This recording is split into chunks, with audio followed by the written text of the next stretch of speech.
pleasant evening to all our esteemed guests. First and foremost, we'd like to extend our sincerest gratitude for your presence.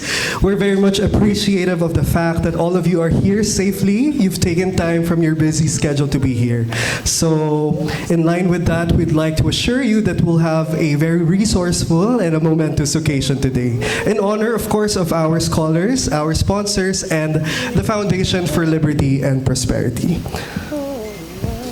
Ladies and gentlemen, if we could please ask all of you to stand up for the singing of the national anthem, and please remain standing for the opening invocation to be led by Monsignor Jerry Santos, the chaplain of the family of Chief Justice Artemio V. Panganiban.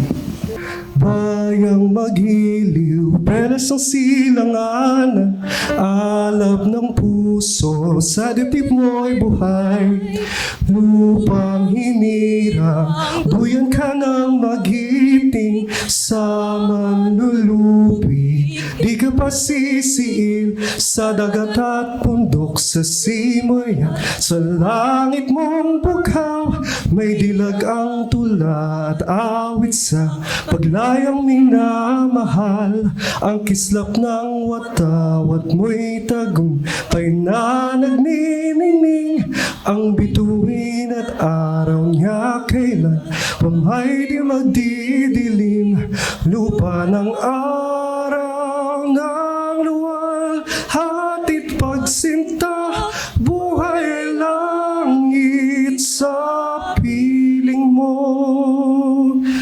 Aming ligaya ng pag may mang-aapi ang mamatay ng dahil sa'yo. Please remain standing for the opening invocation.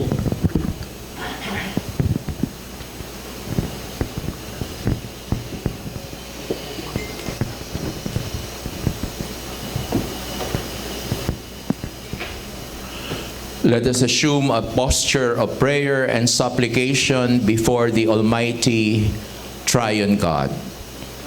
In the name of the Father, and of the Son, and of the Holy Spirit. Amen. In Matthew chapter 7, Jesus said, "Everyone who hears His words and puts them into practice is like a wise man who built his house on the rock." Then he went on to say, "Everyone who hears His words and does not put them into practice is like a foolish man who built his house on sand."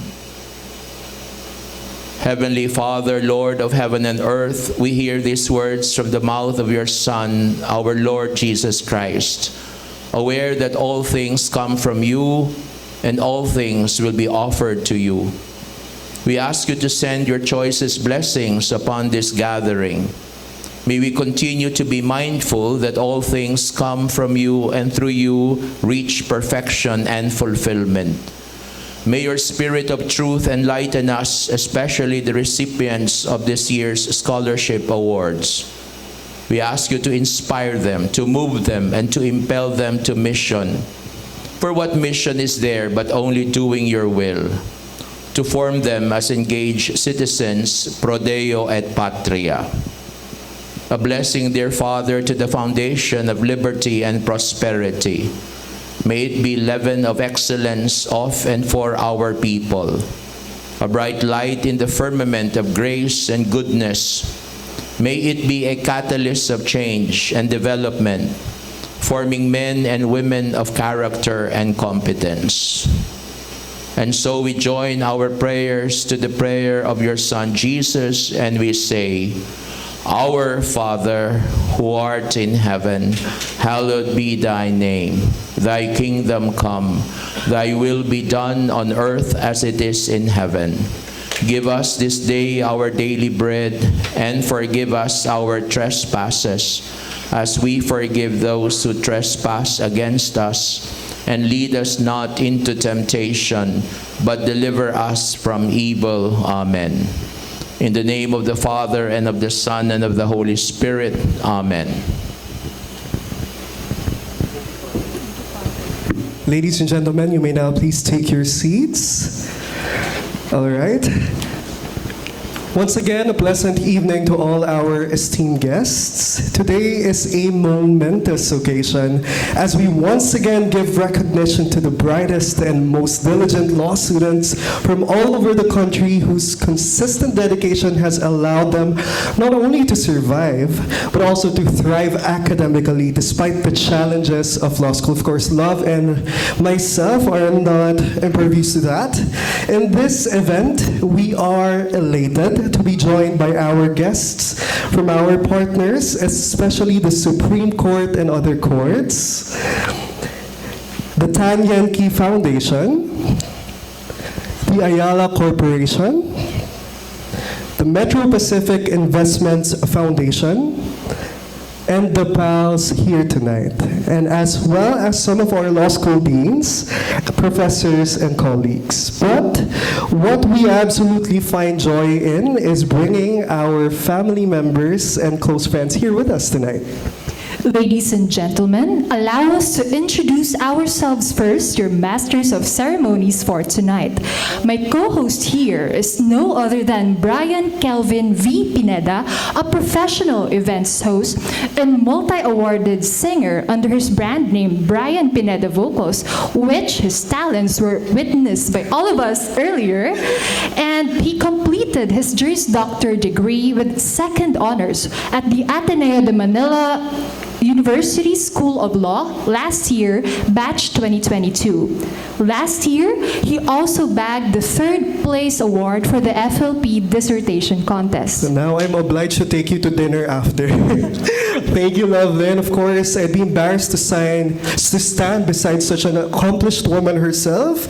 Standing beside me is the intelligent and beautiful Maria Lovelyn Joyce Quebrar, an incoming fifth-year law student at the University of the Philippines College of Law. She is currently the Chief Finance Officer of a fintech and software services company and a recipient of the Foundation for Liberty and Prosperity's Legal Scholarship Award for the school years 2021 to 2022 and 2022 to 2023. And ladies and gentlemen, we are holding this joyful event today to award the winners for the Foundation for Liberty and Prosperity's dissertation writing contest and to welcome our newest batch of FLP scholars under the FLP Legal Scholarship Program and ESMEL Fellowship for the school year 2022 to 2023. We are also here to recognize and celebrate the success of our fellow FLP scholars, especially those who graduated from their respective schools with honors. And at this point, Love and the rest of our audience members, it is my distinct pleasure to call on our next speaker for tonight, no other than the FLP President herself, retired SC Justice Angelina Sandoval Gutierrez, for her welcoming remarks.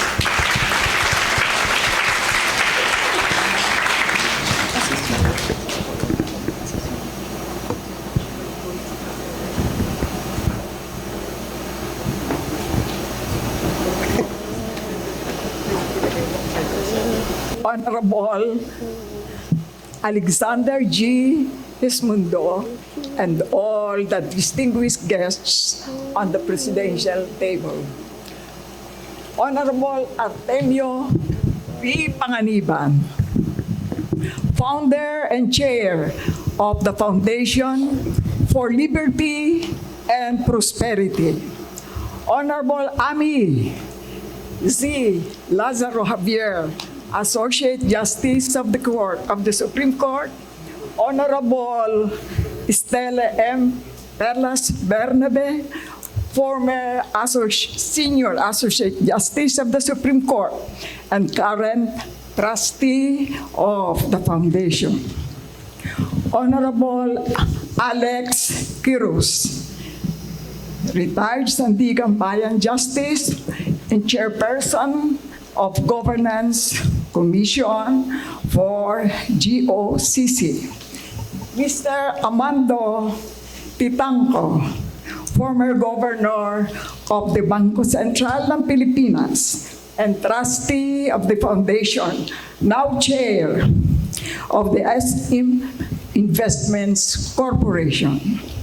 the Foundation's valued partners, the Tan Yan Kee Foundation, represented by Madam Valerie Antan, the Ayala Corporation, represented by Attorney Solomon Hermosura, the Metro Pacific Investments Corporation, and the Metro Pacific Investments Foundation, represented by Attorney Ricardo Pillares III.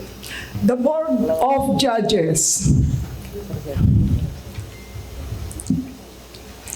The Foundation's other trustees, Dr. Edilberto C. De Jesus, Attorney Joel Emerson Gregorio, Madam Marilyn P. Yaptanco, Professor Teresa P. Manyalak, Attorney Arvin Paulo D. Cortez, and Mrs. Rebecca Felix, the Foundation's treasurer.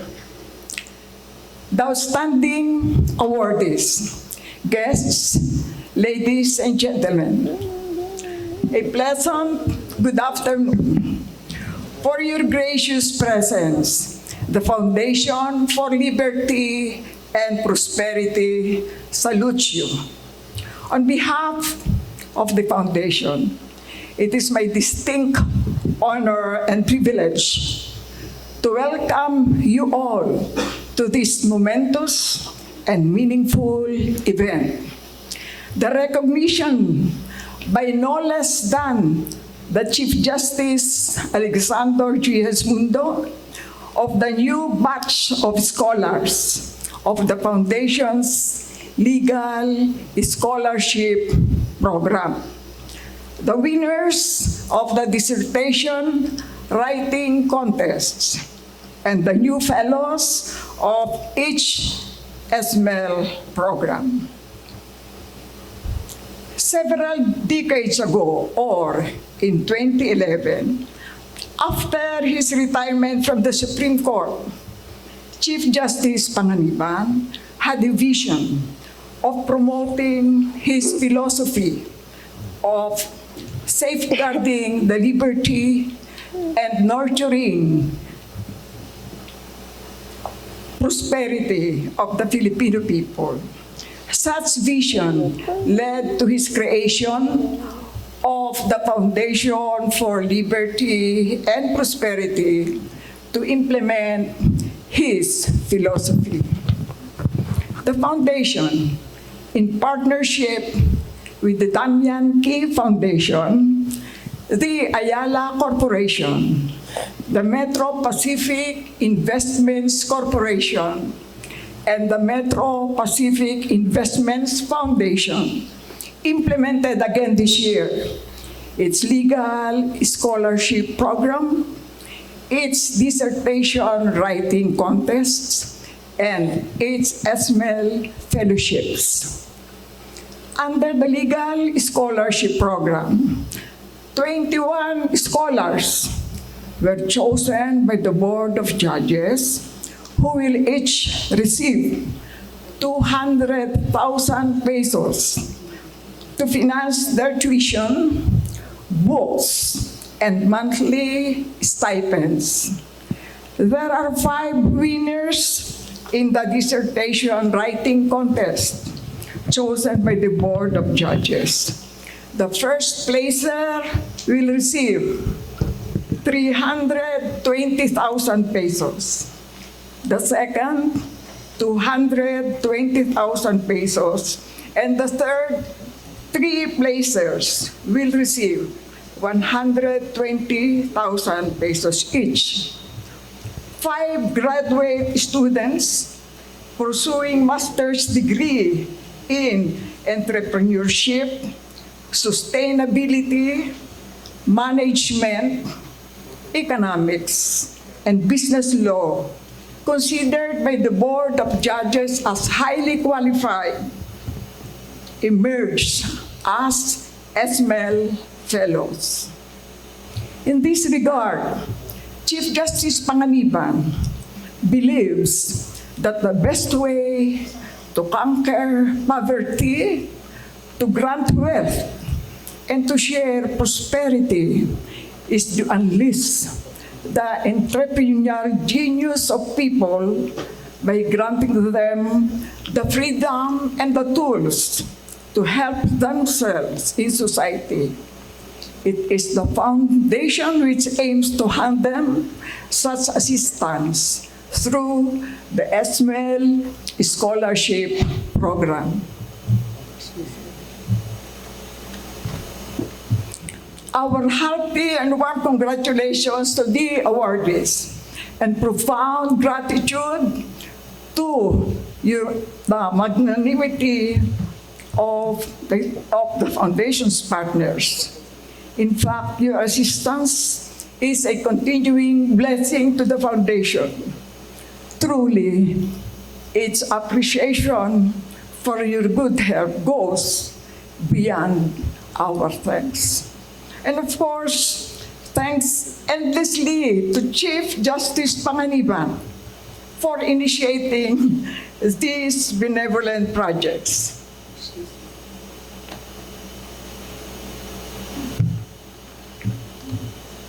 Needless to state, you are the essence of compassion and kindness.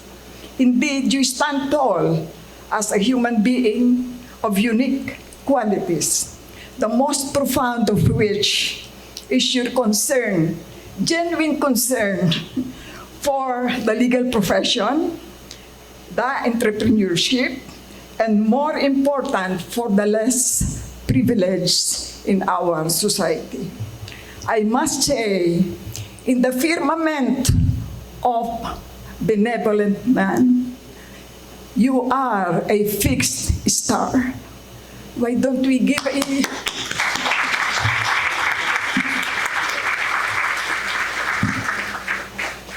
At this point, may I remind the awardees that more important than your awards is your commitment to Chief Justice Panganiban's philosophy of safeguarding the liberty and nurturing the prosperity of the Filipino people.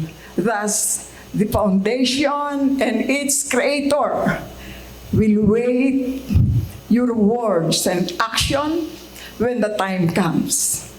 Congratulations again to the awardees and infinite thanks to the Foundation's magnanimous partners. Thank you very much. Thanks sincerely too to the trustees.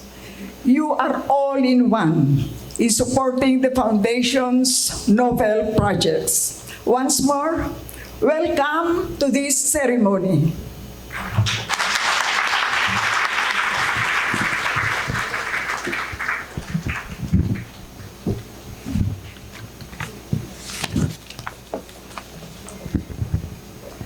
Thank you very much, Justice Sandoval Gutierrez. May I now take this opportunity to introduce the other members of the Board of Trustees of FLP and its beloved officers. The FLP Board of Trustees is comprised of course, Artemio V. Panganiban, retired Chief Justice of the Philippines. Edelberto C. De Jesus, former Education Secretary.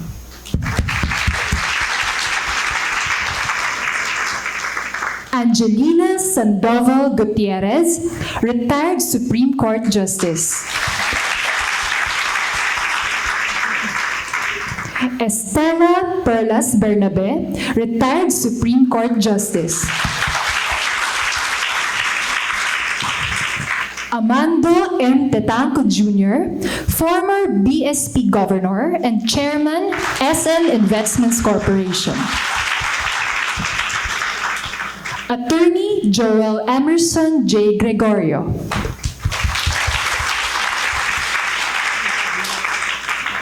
Maria Elena P.S. Yaptanco, President of the Baron Travel Corporation.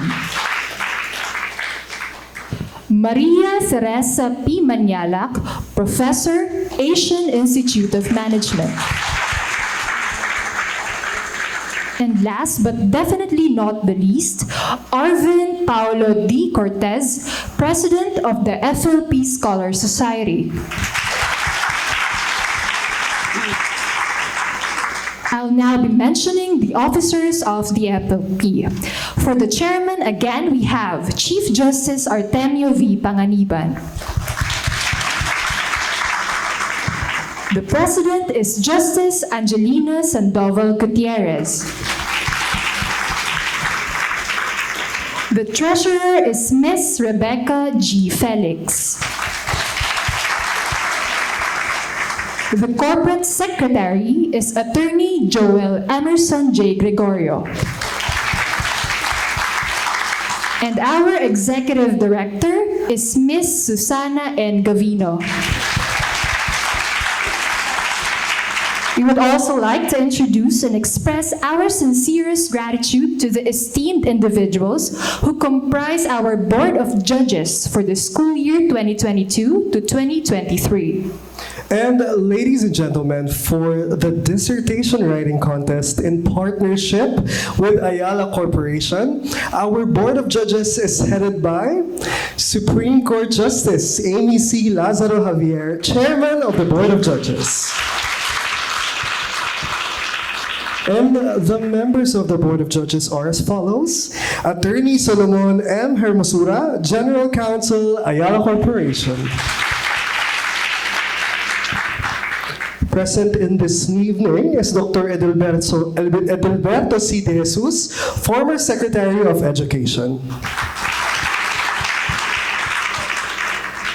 We also have Dean Maria Ana D. Abad, Executive Vice President of PALS. And last, and certainly not the least, Attorney Joel Emerson J. Gregorio, FLP Corporate Secretary. Now, for the FLP Legal Scholarship Program in partnership with the Tan Yan Kee Foundation, our Board of Judges for this year is headed by Chief Justice Alexander G. GESMUNDO as Chairman of the Board. Joining him are the members, Dr. Edelberto C. De Jesus, former Secretary of Education. Dean Maria Soledad Deriquito Mawis, Chairperson of PALS. Miss Evelyn Doris A. Abao of the Tan Yan Kee Foundation. And Attorney Joel Emerson J. Gregorio, FLP Corporate Secretary.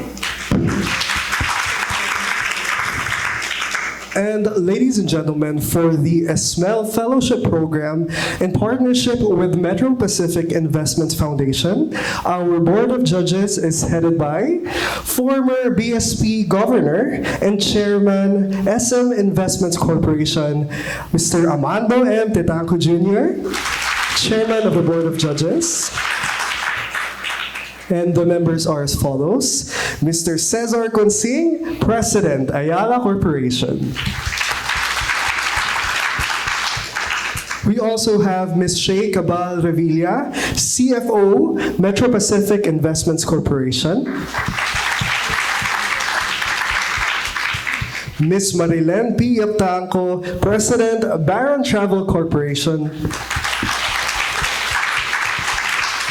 And last and certainly not the least, Attorney Joel Emerson J. Gregorio, FLP Corporate Secretary. We will now proceed to the awarding of the ESMEL Fellows for the school year 2022 to 2023. So, love and ladies and gentlemen, the ESMEL Fellowships is a merit-based fellowship program to promote entrepreneurship, sustainability, management, economics, and business law. And actually, ESMEL stands for these words, ESMEL, ESMEL. All right. All right, so the ESMEL Fellowship Program is funded by the Metro Pacific Investments Corporation through the Metro Pacific Foundation. For the school year 2022 to 2023, 5 ESMEL Fellows were selected based on their business vision that can potentially contribute to the betterment of Philippine society and their oneness with FLP and promoting the prosperity side of its philosophy. Each of the ESMEL Fellows will receive up to 450,000 pesos, of which a maximum of 350,000 pesos shall be for tuition, and 100,000 pesos shall be for stipend to support miscellaneous needs of the student, and a certificate of recognition. The certificate reads, the Foundation for Liberty and Prosperity, in partnership with Metro Pacific Investments Corporation through the Metro Pacific Foundation, presents the FLP ESMEL Fellowship to, quote-unquote, name of awardee, for the academic year 2022 to 2023. Given this a 28th day of July 2023, Philippines. Signed by Artemio V. Panganiban, retired Chief Justice, Chairman of the Board, Foundation for Liberty and Prosperity, and Amando M. Titanco Jr., former BSP Governor, Chairman of the Board of Judges. Now, Brian and ladies and gentlemen, may we call on stage retired Chief Justice Panganiban, who will be presenting the letter of award, Governor Amando Titanco Jr., who will present the certificate of fellowship, and Attorney Ricardo M. Pilares III, representing the Metro Pacific Investments Group, who will be handing over the checks to the fellows.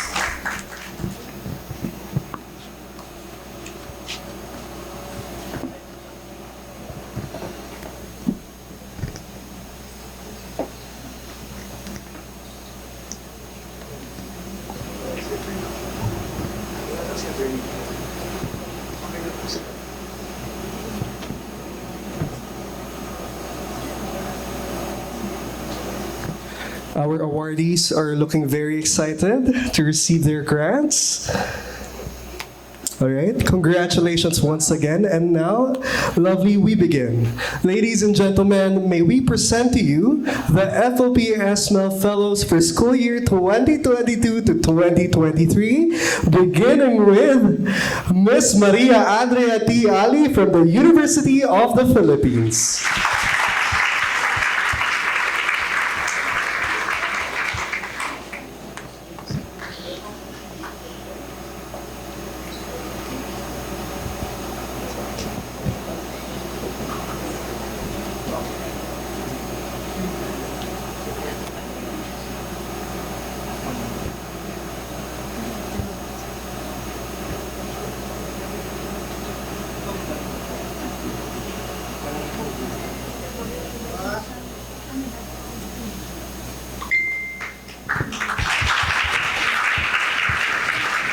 Next, we have Mark Anthony S. Angeles, also from the University of the Philippines.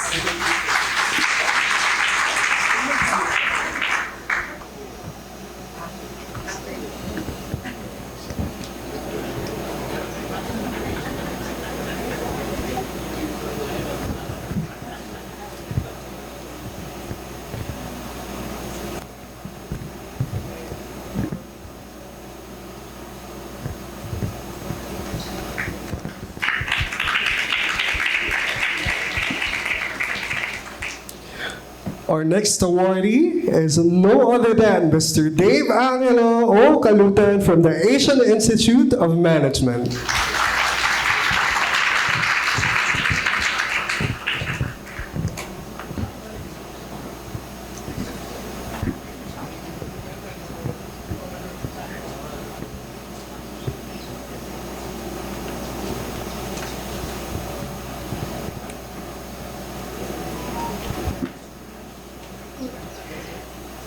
Next, we have Margaret Stephanie Ariel C. Hecana from the University of the Philippines.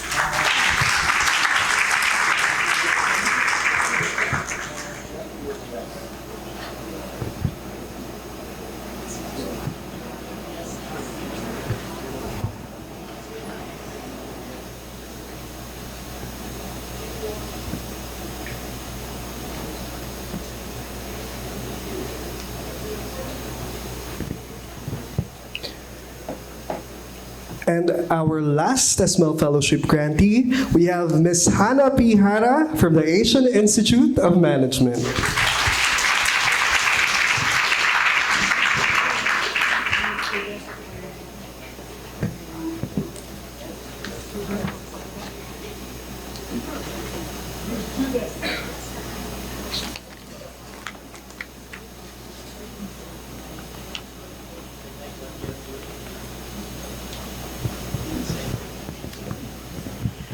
Thank you very much, and again, congratulations to our FLP ESMEL Fellows.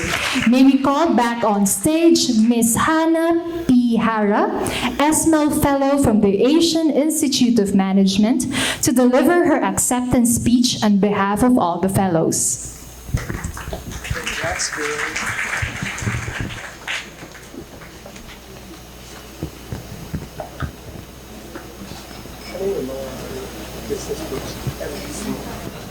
Hello. Chief Justice Alexander GESMUNDO, Retired Chief Justice Artemio Panganiban, Governor Amando Tetanco, former BSP Governor and SM Investments Corporation Chairman, Justice Amy Lazaro Javier, Retired Justice Angelina Sandoval Gutierrez, Retired Justice Estela Perlas Bernabe, Sandigan Bayan, Justice Alex Quiros, Mr. Fernando Zobel de Ayala, Tan Yan Kee Foundation, Metro Pacific Investment Corp., Ayala Corporation, FLP Board of Trustees, Board of Judges, and FLP Scholar Society, and all our guests here tonight, good evening.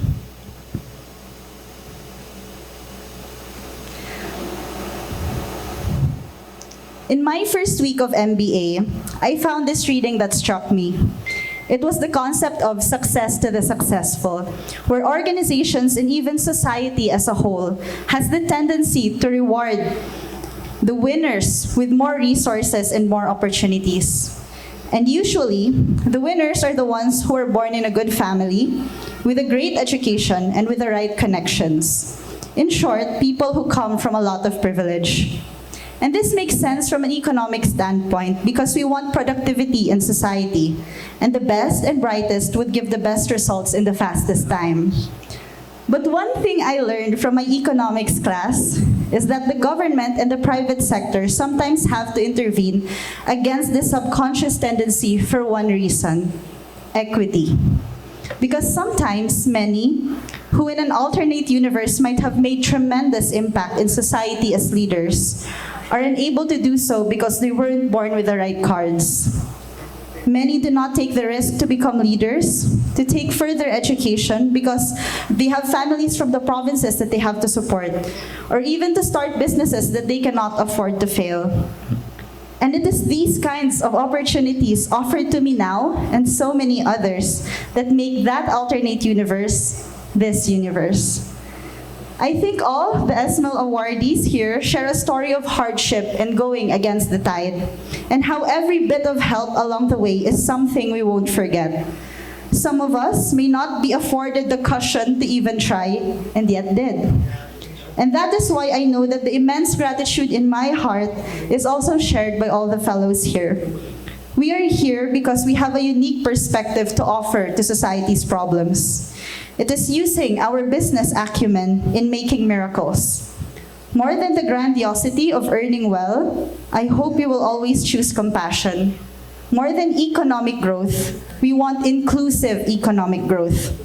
From the Foundation for Liberty and Prosperity, our existing partners, our schools, and even to our loved ones and mentors who have helped us to where we are now, maraming salamat. It is with a heart full of gratitude that we accept this scholarship from the foundation.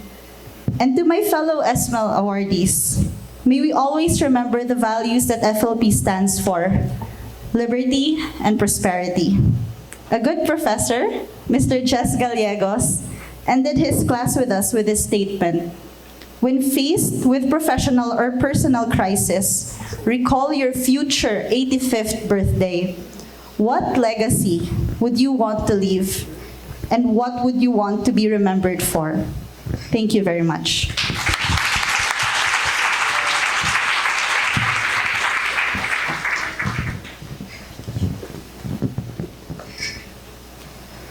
Thank you, Ms. Sarah. And again, congratulations to all of our FLP ESMEL Fellows.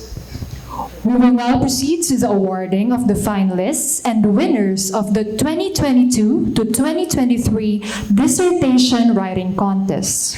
The Dissertation Writing Contest is a program which aims to augment the Foundation's first education project, the Chief Justice Panganiban Professorial Chairs Project, by incorporating new, dynamic, and perhaps more scholarly contributions to the philosophy of liberty and prosperity under the rule of law.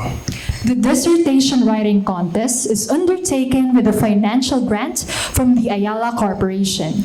This year, we have 10 finalists in the contest. These finalists will get 20,000 pesos each as cash award, a certificate of award, and a letter of award.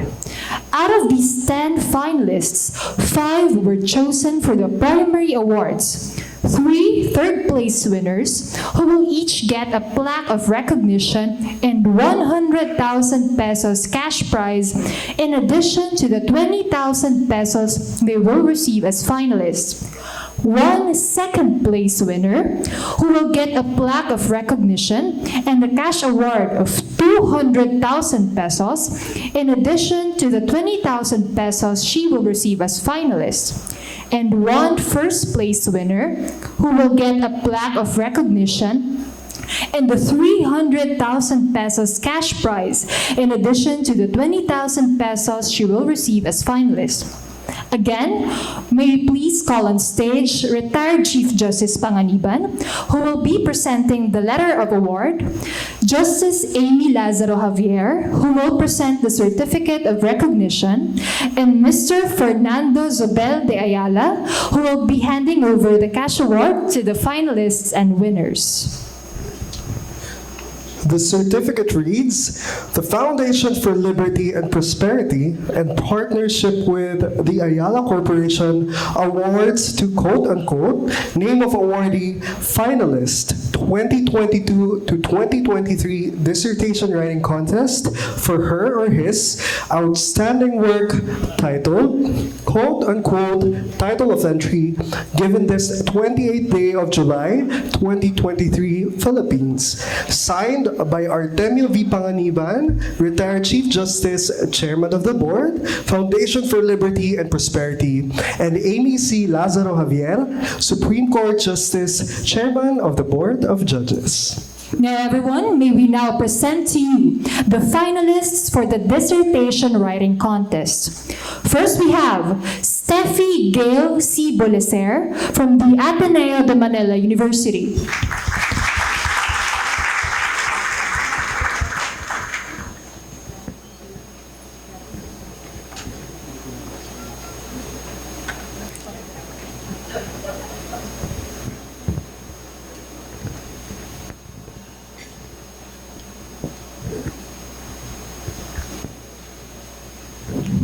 We also have Mr. Jude Luis A. Millares from the University of San Carlos. Unfortunately, Mr. Jude Millares will be in Tacloban and cannot attend the award. However, let's still acknowledge the hard work that he's put into his excellent work. Another finalist is Harold Bryant V. Pachon from the Ateneo de Manila University.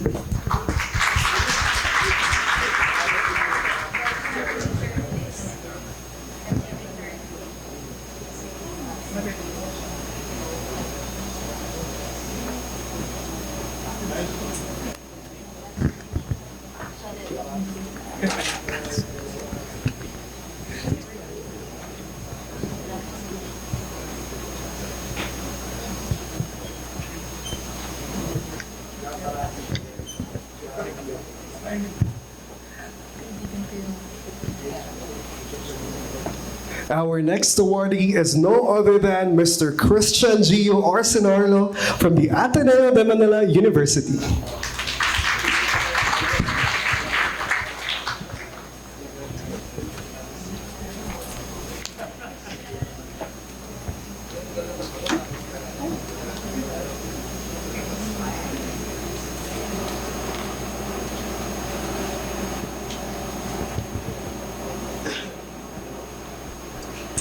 Next up is Juliana J. Soberano from the Ateneo de Manila University.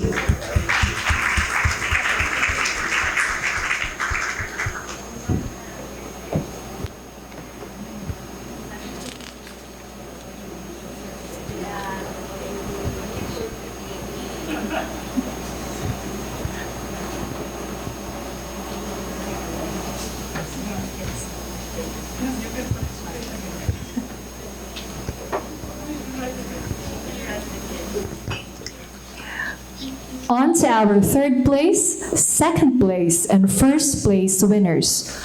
The plaque reads, "The Foundation for Liberty and Prosperity, in partnership with Ayala, awards to, quote unquote, name of awardee, blank place, 2022 to 2023 dissertation writing contest for her or his outstanding work titled, quote unquote, title of paper, given this 28th day of July 2023, Philippines. Signed by Artemio V. Panganiban, retired Chief Justice, Chairman of the Board, Foundation for Liberty and Prosperity, and Amy C. Lazaro Javier, Supreme Court Justice, Chairman of the Board of Judges. The thesis advisors of these 5 finalists who won the primary awards will also receive cash awards. For third place, 3 finalists will receive a plaque of recognition and 100,000 pesos, in addition to the 20,000 pesos they will receive as finalists, for a total cash award of 120,000 pesos. The respective thesis advisors will receive 50,000 pesos. Our first awardee is Mr. Anton Gabriel A. Leron from the University of the Philippines. And his thesis advisor is Dean Salvador T. Carlota.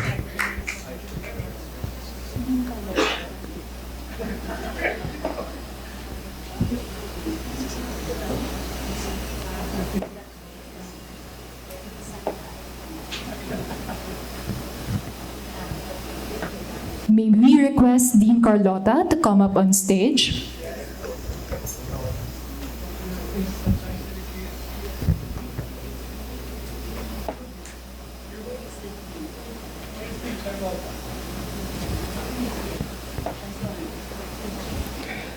Perhaps with Dean Carlota's presence later on, we could have another photo op. Once again, congratulations, Mr. Leron.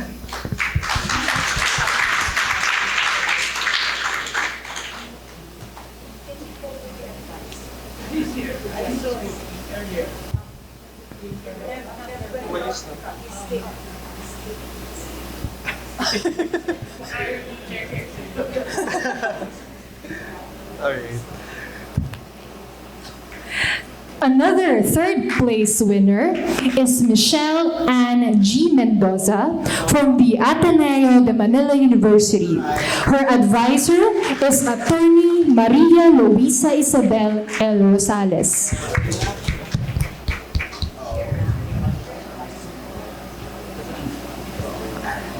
May we call on stage her advisor, Attorney Rosales.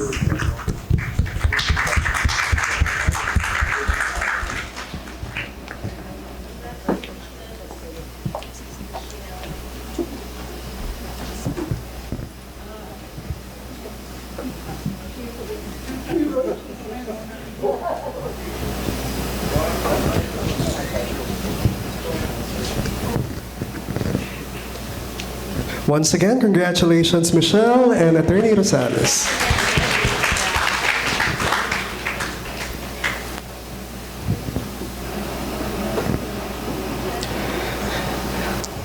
And our last third place awardee is no other than Miss Ariel Robin T. Ongchan from the Ateneo de Manila University. And her thesis advisor, Attorney Ricardo Blanca Flor.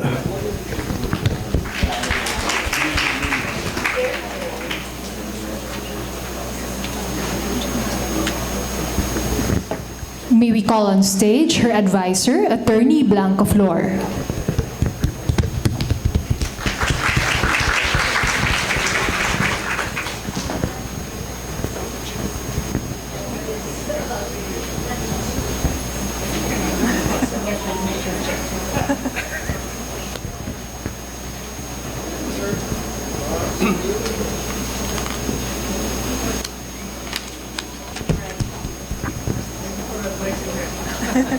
Once again, congratulations, Ms. Ongchan and Attorney Blanca Flor.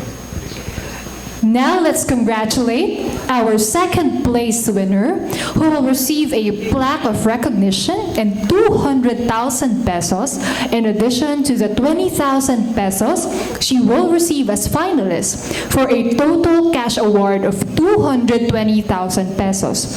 Her thesis advisor will receive 75,000 pesos. Congratulations to our second place winner, Patricia Ann R. Garcia from De La Salle, Lipa, and her advisor, Attorney Marianito L. Dio Jr.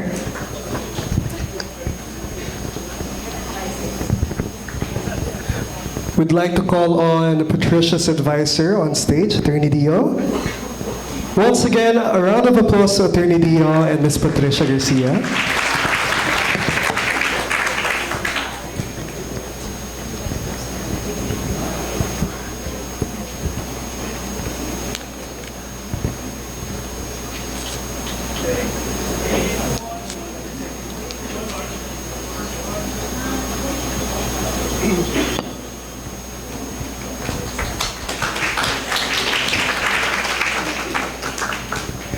And now, ladies and gentlemen, on to our grand winner for our dissertation contest for tonight.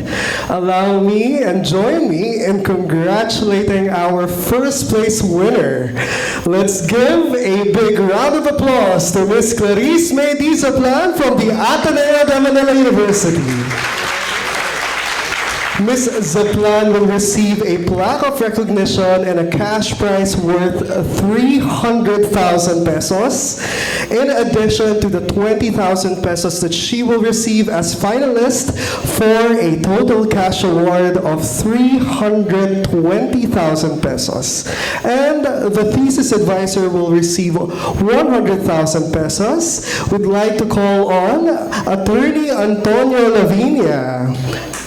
However, as Attorney Lavinia cannot attend tonight, his representative, Dean Joey Hofilenia of the Ateneo de Manila University School of Law, will be receiving the cash award on his behalf.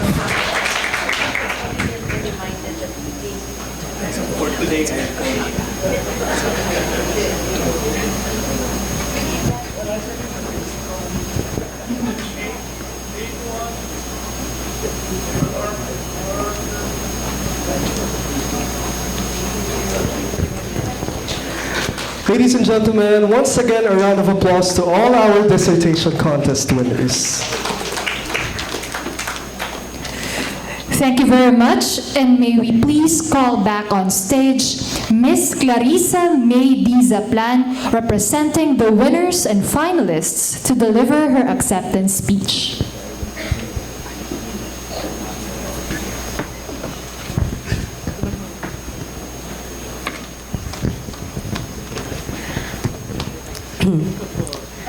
Distinguished guests, Justice Panganiban, Chief Justice GESMUNDO, the Board of Judges, the Board of Trustees, law school deans, friends, loved ones, a pleasant evening.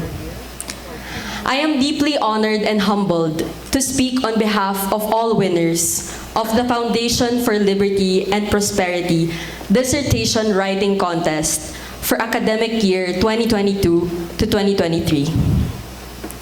With tremendous honor and gratitude, we thank you for this award. To the Board of Judges, thank you for recognizing our work. First, I would like to recognize the hard work of all winners and finalists. I believe that we are all truly winners today for actively espousing the twin beacons of justice, of liberty and prosperity. The amount of effort, commitment, and time that you have dedicated towards your respective works is truly commendable. Congratulations to us all. It is also a huge honor for me to receive this award as the first place winner. Bringing this dissertation topic to life required a great deal of effort and entailed discipline and academic rigor. I would like to thank my school, the Ateneo de Manila School of Law, for challenging me to think critically, to present arguments, and to solve problems. I thank my advisor, Dean Tony Lavinia, for his guidance, his environmental law expertise, and his commitment to climate justice. As I stated in my thesis, climate change is a human rights issue. In fact, only this past week, Super Typhoon Egay has caused almost 1.5 billion pesos worth of damages to infrastructure and agricultural crop. Reports have also shown that over 180,000 people have been displaced, causing deaths and several injuries. Now more than ever, we need to take climate action, and it is high time that victims of climate-induced losses and damage are given the capacity and the access to assert their fundamental rights. Liberty should never come at the expense of the environment. The main goal always is to uphold the core philosophy of liberty and prosperity under the rule of law. This is imaginable and doable if we only take steps by sharing ideas, discussing varying approaches and best practices, and creating plans of action here and now. I would like to especially thank Justice Panganiban for sharing this core judicial philosophy. According to Justice Panganiban, liberty and prosperity must go hand in hand, and one cannot be sacrificed for the other. So together, let us all champion such philosophy in our daily lives and in our respective fields for our country. I also thank my mother, Reggie, for the support she has given me all these years. And I thank my mentor who is here today, Attorney Aris Gulapa, and the entire Gulapa law firm. Again, to the Board of Judges, to the Board of Trustees, and to the entire foundation, thank you for the award. Truly, the legal luminaries who have come before us are influential in our success. This will serve as a reminder for our hard work, and may we continue to champion the philosophy of liberty and prosperity when we enter the legal profession. Mabuhay at maraming salamat po.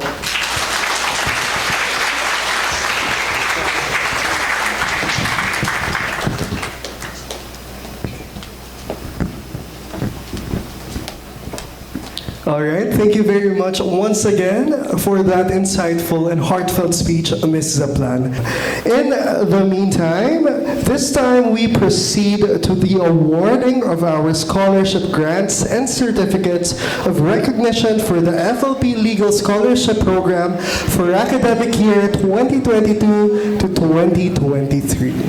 The FLP Legal Scholarship Program is funded by the Tan Yan Kee Foundation. For the school year 2022 to 2023, 21 awardees were selected based on academic merit and their ability to propagate and espouse the FLP's philosophy of liberty and prosperity under the rule of law. Each of the scholars will receive 200,000 pesos, a certificate of recognition, and a letter of award. Allow me to read the certificate of award first.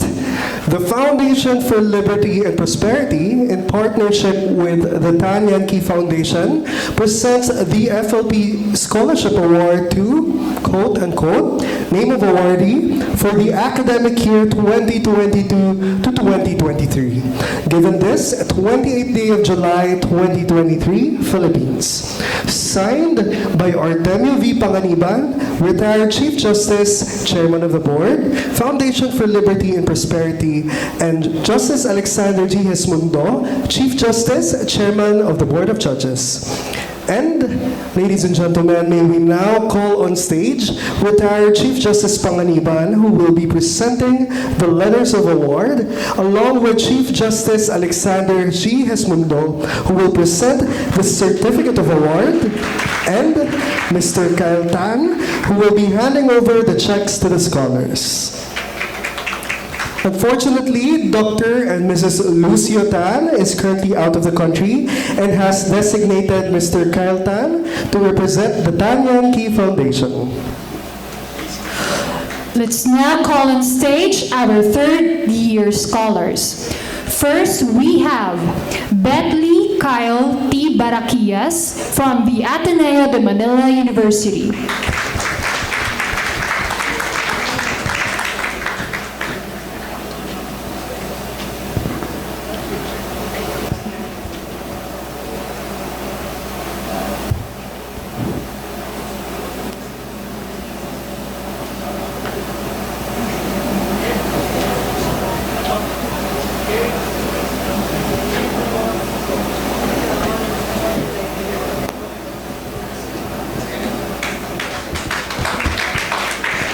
Next, we have Jerifel Y. Cerillo from Ateneo de Davao University.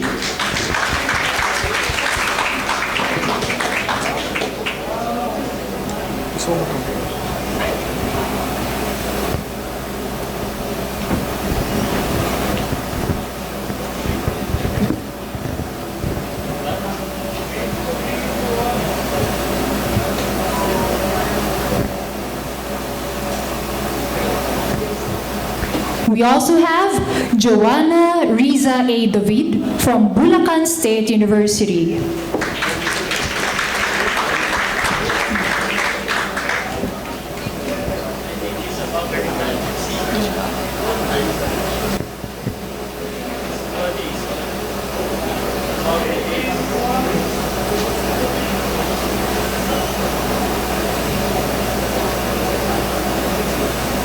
We also have Susana Ruth A. Gruyal from the University of the Philippines.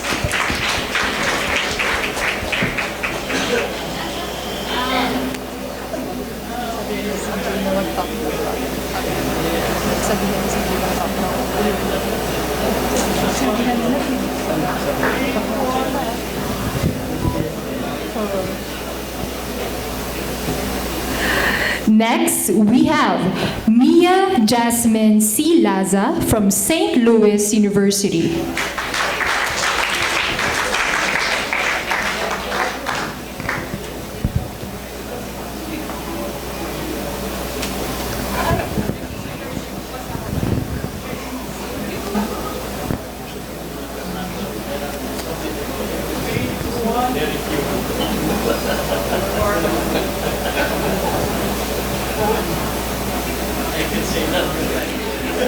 Next is Alma Angela L. Patricio from University of Santo Tomas.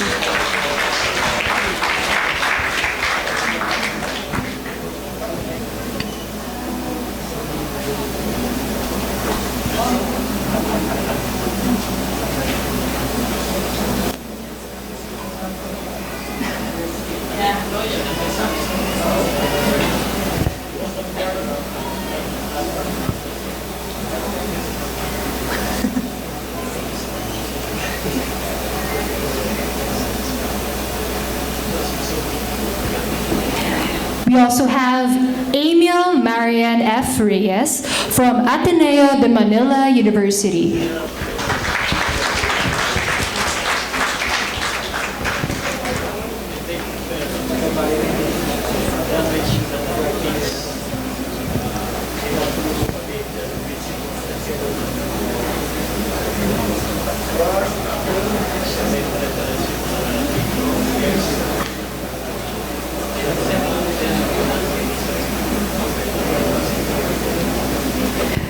Then we have Alan Cairo M. Reyes from the University of the Philippines.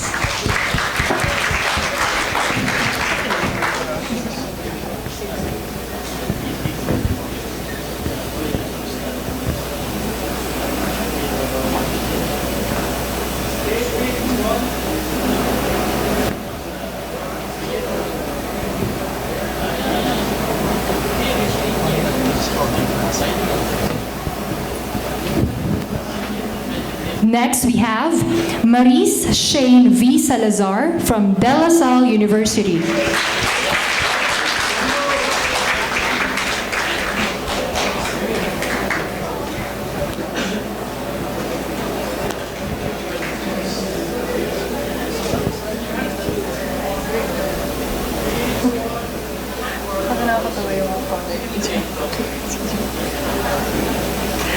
And last but definitely not the least, from our third-year scholars, we have Azalea Colleen C. Salcedo from Jose Rizal University.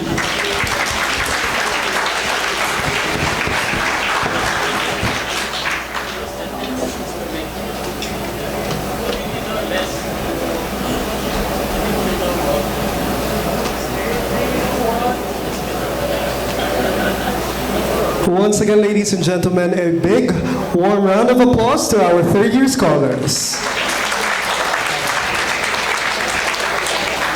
And moving on to our fourth-year scholars.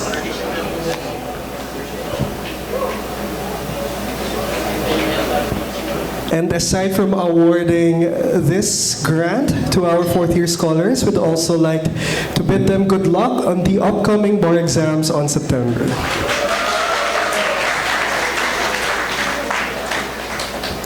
Our first awardee is Miss Georgina Grace R. B. Alicando from the University of Cebu.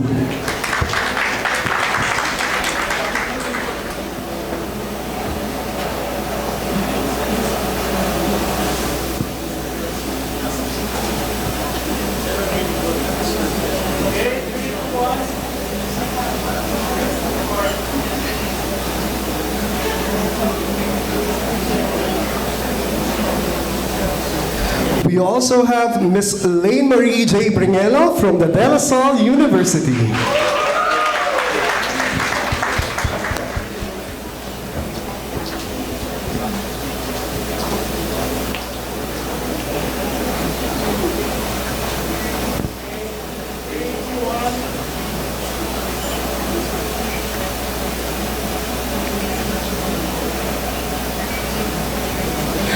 Our next awardee is Miss Frances Micaela Noreen M. Chavez from the University of Santo Tomas. And of course, we'd also like to congratulate Miss Frances Chavez for graduating with Latin honors, cum laude, and she will be receiving an additional award of 25,000 pesos.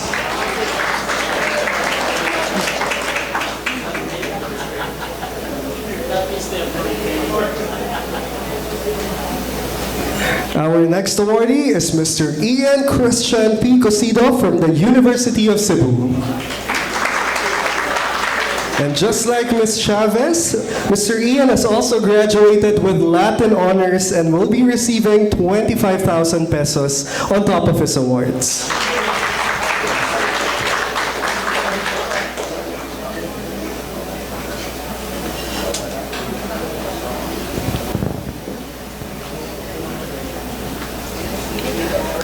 Our next awardee is Miss Alvira Bianca S. de Guzman from the De La Salle University.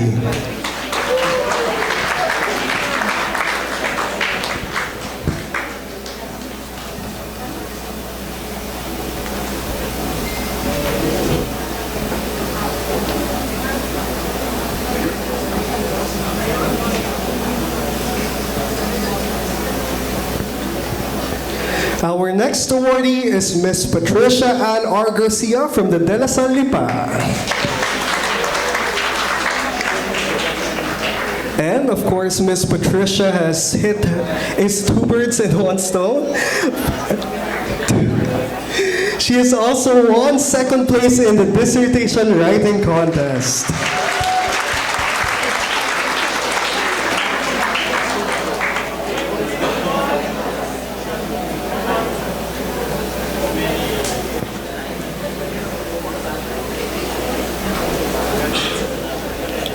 Our next awardee is Mr. Chandre Allen E. Guevara from the De La Salle University.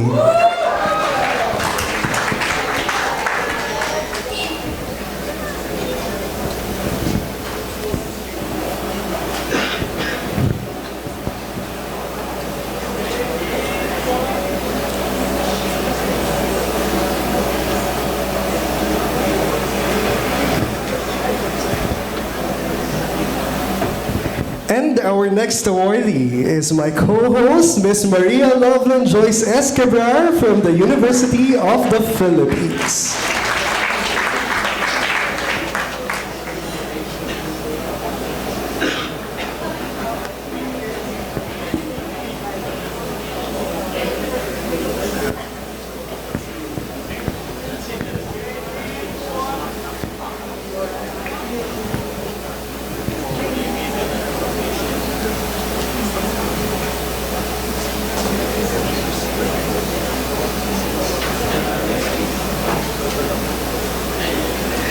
Our next awardee is Miss Dana May D. Tadea from the Far Eastern University, who also graduated with Latin honors. And for that, she will be receiving an additional cash award of 25,000 pesos.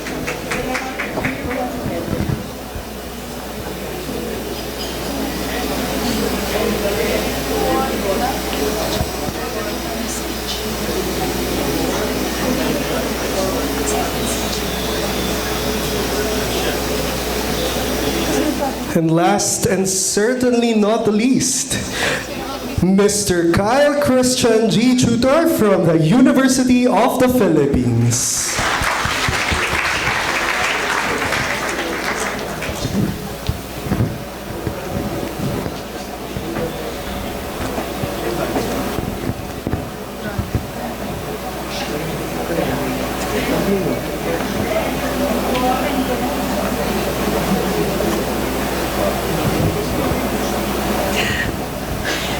Thank you very much. And again, congratulations to our fourth-year scholars.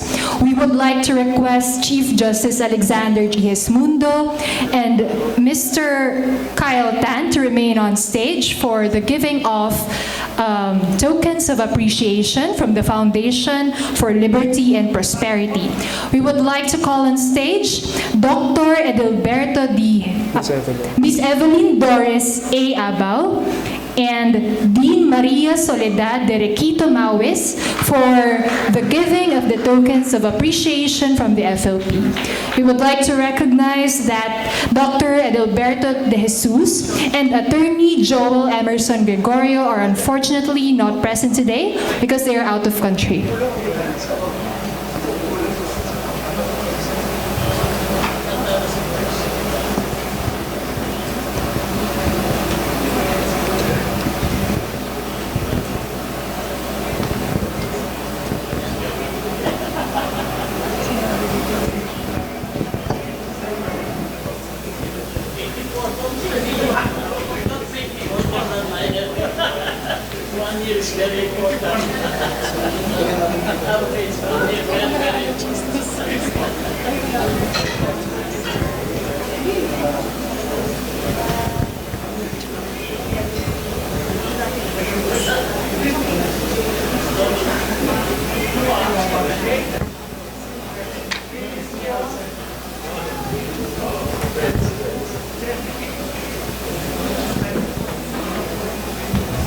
Once again, thank you very much to our key persons for tonight. May we now call on stage Miss Frances Micaela Loreen N. Chavez, representing the FLP Legal Scholars, to deliver her acceptance speech.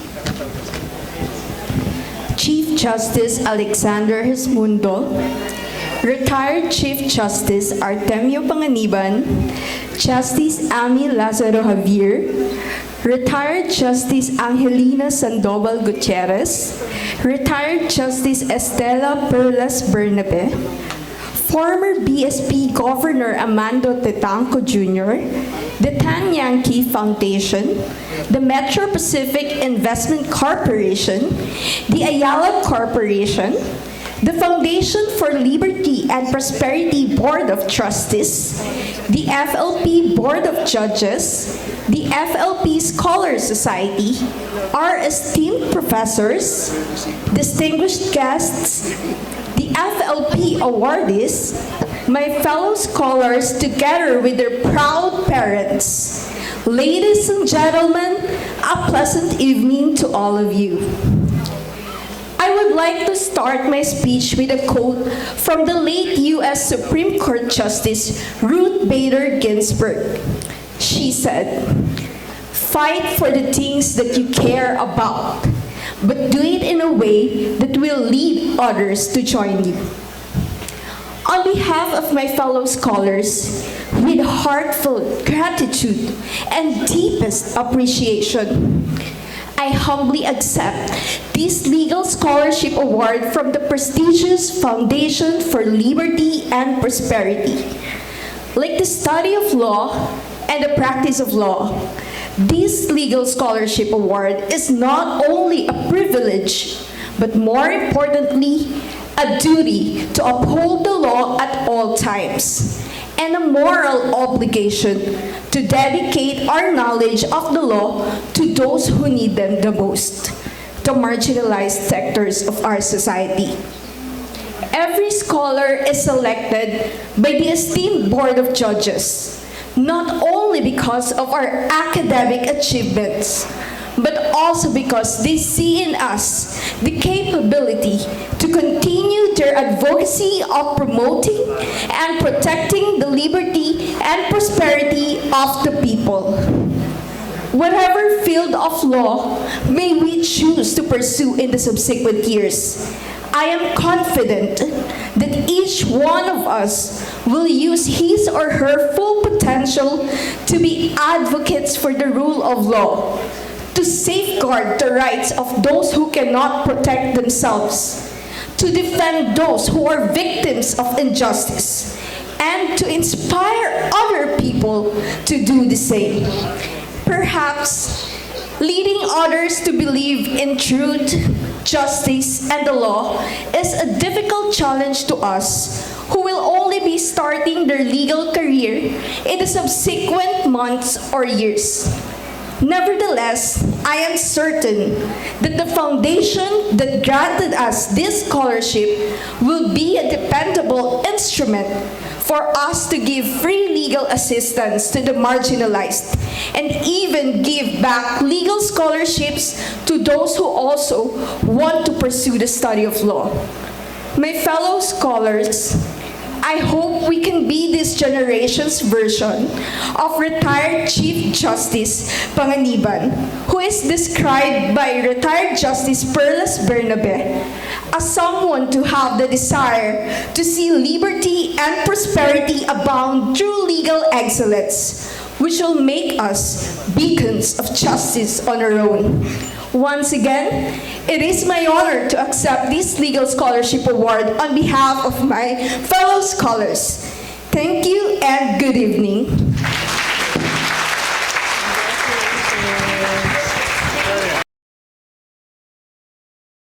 Ladies and gentlemen, may we now call on stage Attorney Carissa Ginto, Chairperson of the Committee on Events and Programs of the Foundation for Liberty and Prosperity Scholar Society, to introduce our guest of honor, Chief Justice Alexander G. GESMUNDO.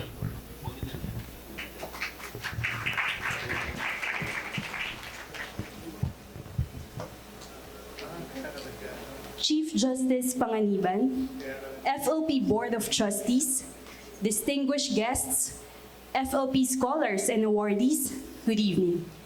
Tonight, it is my honor and privilege to introduce our guest of honor and speaker, a distinguished jurist whose unwavering commitment to justice and the rule of law has left an indelible mark on the legal landscape of our nation. Our guest of honor began his legal journey at the Ateneo de Manila University, where he obtained his law degree in 1984 and was awarded second honors. After successfully passing the bar exam, he joined the Office of the Solicitor General, where he was recognized the most outstanding solicitor in 1998. Throughout his career, our guest of honor has held various key positions, including Commissioner of the Presidential Commission on Good Government and Assistant Solicitor General. With an impressive track record, he was appointed Associate Justice of the Sandigan Bayan in 2005, later becoming the chairperson of its 7th Division. In 2017, he was appointed Associate Justice of the Supreme Court of the Philippines and eventually Chief Justice on April 5, 2021. Our guest of honor has been instrumental in implementing reforms aimed at improving the justice system and making it more accessible to the Filipino people. Throughout his tenure, he has set his sights on two crucial goals: case decongestion and a technology-driven judiciary.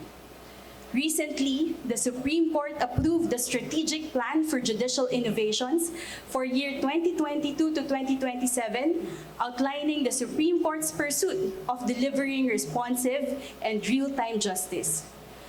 Behind our accomplished Chief Justice is a person of humble beginnings, being the son of a farmer and a public school teacher. By gracing us with his presence tonight, he demonstrates his deep commitment to supporting the pursuit of educational excellence and the future of aspiring legal minds. His presence likewise serves as a guiding light, sir, reminding us of the transformative power of education and its capacity to help us as FLP scholars and espousing FLP's philosophy of fostering a society that upholds both liberty and prosperity under the rule of law. With immense gratitude and admiration, I invite all of you to welcome and join me in extending our warm welcome to our distinguished guest of honor, the 27th Chief Justice of the Philippines, Chief Justice Alexander GESMUNDO.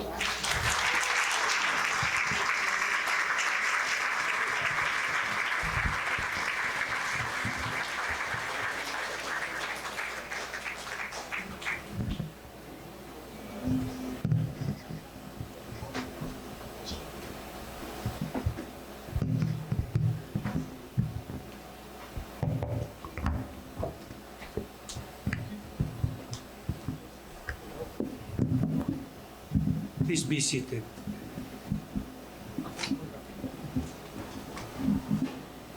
Thank you, Attorney Gito, for the introduction. You know, most of the time I'm invited to speak, and I heard somebody saying that when you're invited to speak, you're lucky if you're the later speaker because you can dispense with the acknowledgement and recognition. But the second concern is the previous speaker may have spoken what you're about to speak. But in any event, I will give my message. First off, allow me to congratulate our ESMEL Fellowship Program Fellows, the winners and finalists of the Dissertation Writing Contest, our graduates with Latin honors, and of course, our third and fourth year scholars under the Legal Scholarship Program. I have been able to attend FLP's annual award ceremony twice before, and I remember that on both occasions, the event had to be held via Zoom. I remember our MC earlier distinctly during our interview via Zoom. I was so impressed with her answer at the time. I am glad that on the third time, I finally get to meet our awardees as well as our partners and sponsors in person instead of just online.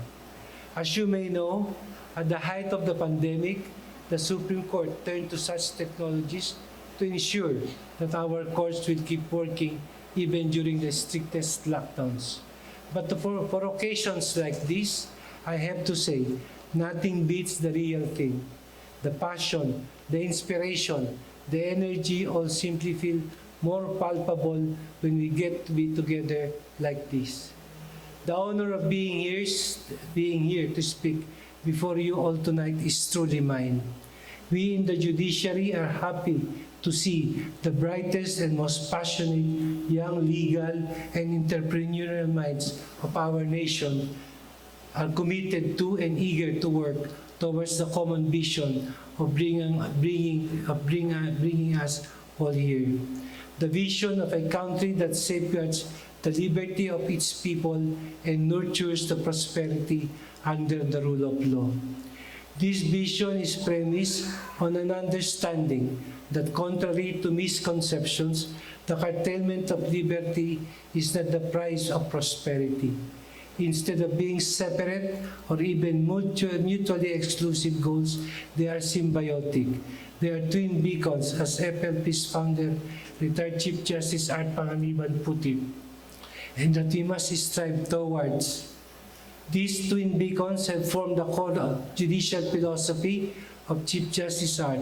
Their propagation has been, as he described it, his personal crusade during his time with the court. But he did not stop there. Even in retirement, he pressed on with his advocacy.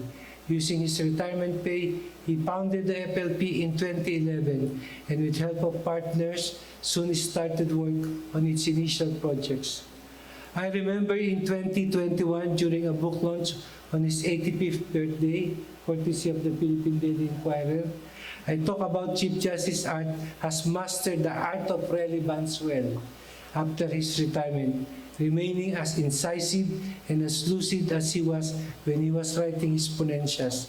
His voice even more resonant now that he writes for a wider audience and with wider freedom than he did when he was sitting in the court. But perhaps even more remarkable than that is how at the time of his life, when most would choose to sit back, relax and reap the rewards of an illustrious career, Chief Justice Art only remained tireless in his continuing crusade for liberty and prosperity. Today, he continues to inspire us and remind us that justice and jobs, freedom and food, ethics and economics, democracy and development, all this must go together, for one is useless without the other. The question we are faced with then is not the choice of one against the other, but instead of how hard we are willing to work in pursuit of both. This is why we are also happy to see that in the second decade, from 2021 to 2031, the PLP, after having primarily concentrated on liberty side of its philosophy, is expanding its reach in the prosperity side of the equation. Part of this, I understand, is the ESMEL Fellowship we awarded tonight. We're also anticipating the implementation of the FLP's ultimate projects for liberty and prosperity, including the establishment of the Center for Liberty and Prosperity and the Entrepreneurship Fund, aiming to help the poor liberate themselves from poverty through private initiative. We look forward to the success of these projects. After all, in the spirit of a common saying, the proof of a philosophy is lived in reality. There is perhaps no stronger argument for the intertwined nature of liberty and prosperity and the need for their common pursuit than to see it in action through programs such as this and many other initiatives of the FLP.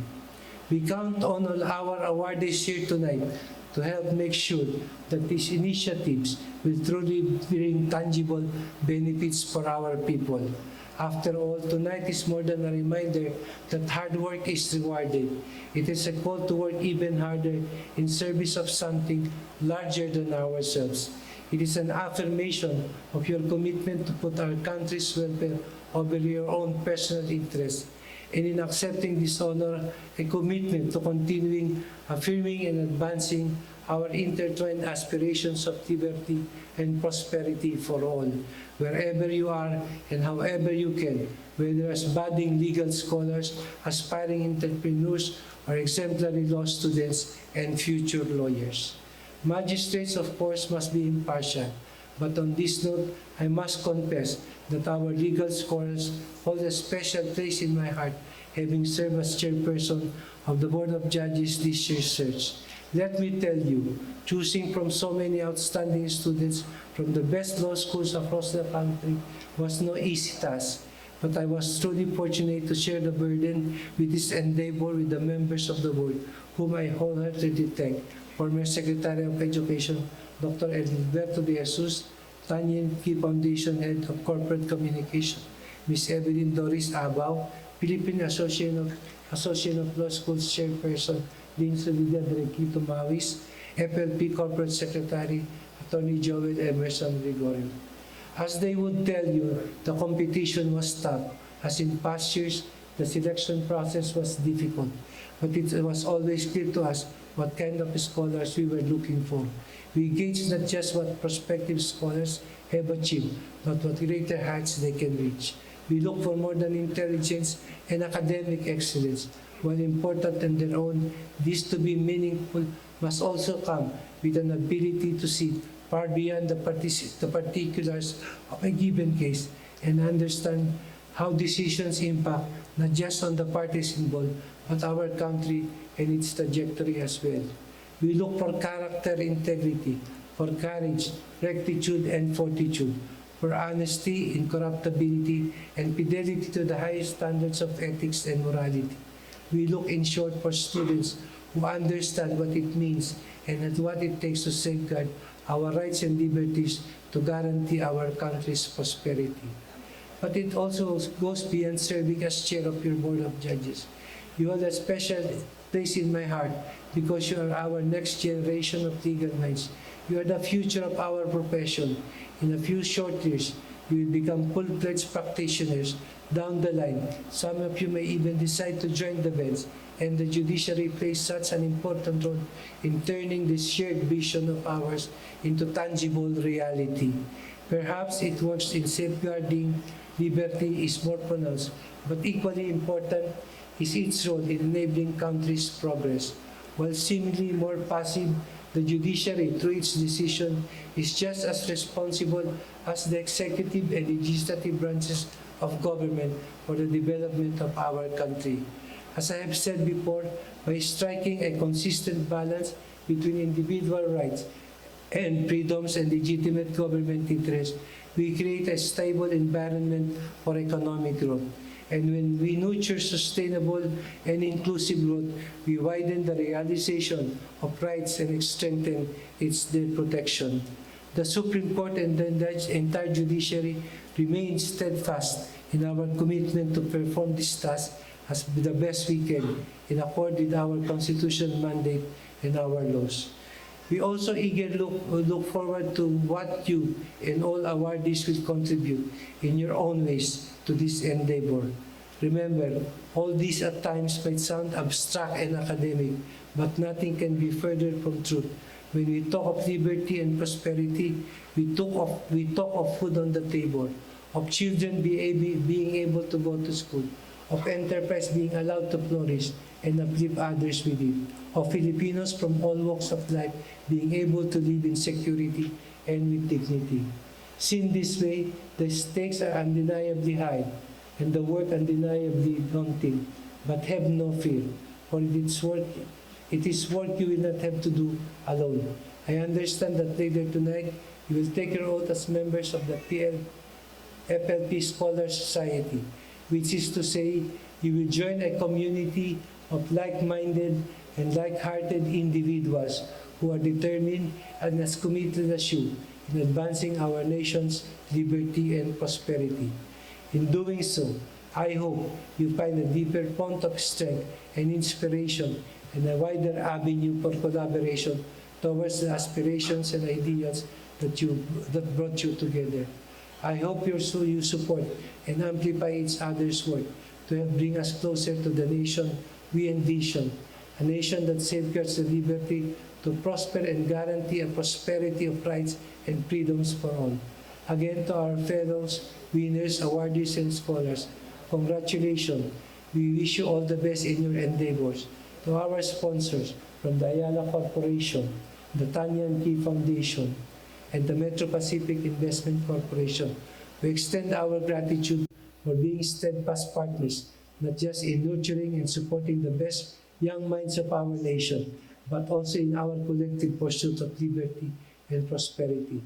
To the Board of Judges for the Dissertation Writing Contest and the Esmond Fellowship, led respectively by Justice Amy Lazaro Javier, retired BSP Governor Armando Titanco, our thanks as well for generously giving your time and effort in this endeavor. And of course to Chief Justice Art Panganiban, whose clarity of vision guides this entire undertaking. We have our heartfelt gratitude, as well as that of generations of Filipinos who we earnestly hope will truly full enjoy, now and in the future, the fruits of liberty and prosperity. Thank you and good evening to everyone.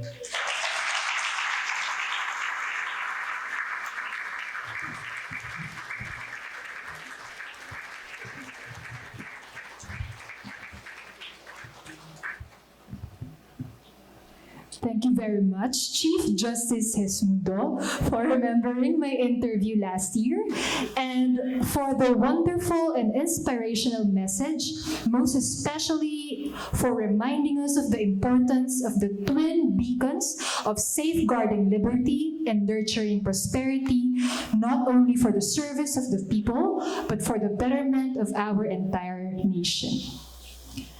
Everyone will now proceed to the oath-taking membership in the FLP Scholar Society. The FLP Scholar Society is the professional organization formed by students, graduates, lawyers, and those who have been awarded scholarships or fellowships by FLP and/or won the FLP Dissertation Writing Contest. Currently serving as the president is LSP Scholar and Dissertation Writing Contest finalist, Attorney Arvin Paulo Cortez. The oath-taking will be done by all FLP scholars, dissertation winners, and ESMO fellows, to be led by Attorney Arvin Paulo D. Cortez, President of the FLP Scholar Society.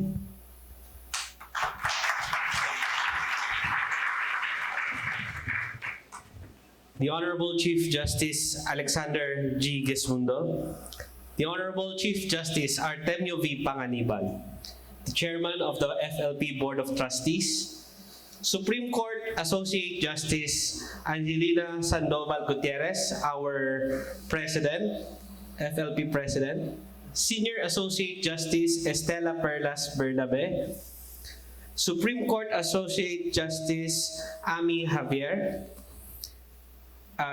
Governance Commission for Government-Owned and Controlled Corporation Chairperson and former Sandigan Bayan Justice Alex Quiros, former BSP Governor Armando M. Titanco Jr., Right Reverend Monsignor Jerry Santos, Attorney Felipe L. Gozon, Chairman and Chief Executive Officer of GMA Network, Mr. Fernando Zobel de Ayala of the Ayala Corporation, my Dean from the Ateneo Law School, Attorney Joey Hofelenia, our beloved law deans, colleagues in the academe, fellow trustees, officers, members, benefactors, and friends of the Foundation for Liberty and Prosperity, the representatives from Tan Yan Kee Foundation and Metro Pacific Investment Corporation, fellow Foundation for Liberty and Prosperity, Scholar Society officers and members,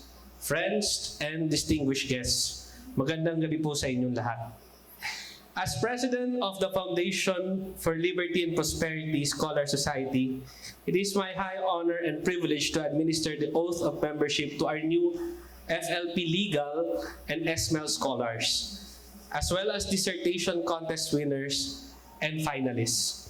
But before I administer the oath, allow me to give you a brief background, just to expound the earlier background given to the FLP Scholar Society. The Foundation for Liberty and Prosperity Scholar Society was established last June 2020 in the midst of the ravaging COVID-19 pandemic, which has caused untold suffering among our countrymen and indeed the whole world. Despite the pandemic, we, the alumni and current scholars/dissertation contest winners of FLP, have joined and organized ourselves in order to carry out and perpetuate the vision of Chief Justice Artemio V. Panganiban to champion the cause of liberty and prosperity under the rule of law. I am pleased to report that as of today, we have more than 75 members, composing of both alumni and student members, with 4 batches of lawyers, excelling in their own right, both in public and in private sector, as well as in the judiciary. These scholars continue to carry the torch of liberty and prosperity under the rule of law in their various endeavors and undertaking. Whether in law offices, in government, in the academy, or even in solo law practice, these law school scholars are the living embodiment of the philosophy to which the FLP stands for and will continue to stand for generations of scholars to come. Without your invaluable support, we could not have these beacons of hope in our institutions. On behalf of the officers and members of the FLP Scholar Society, I wish the new SML and legal scholars, as well as dissertation contest winners and finalists, congratulations and welcome to the FLP Scholar Society family. And so, without further ado, may I request all our awardees to please rise. And please raise your right hand and repeat after me your oath of office and membership. I state your name, of your address, having been admitted as a member of the Foundation for Liberty and Prosperity Scholar Society, do hereby solemnly swear that I will support, protect, and defend the Constitution and bylaws of the Foundation for Liberty and Prosperity Scholar Society, and that I will follow the lawful orders of its duly constituted authorities, that I will faithfully discharge to the best of my ability the duties and responsibilities imposed upon me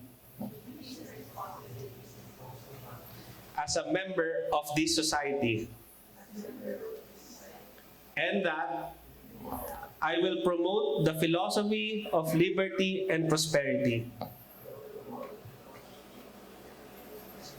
under the rule of law in my academic and professional pursuits. And I impose upon myself these obligations voluntarily, without mental reservation or purpose of evasion. So help me God. Congratulations. Diyos mabalos po sa inyong gamos, and may God bless you and your families. Once again, thank you very much, Attorney Paolo Cortez. A big round of applause, please. The President of the FLP Scholar Society. And now, ladies and gentlemen, let us invite an indefatigable spirit, none other than the FLP's esteemed chairman, retired Chief Justice Artemio V. Panganiban, for his closing remarks.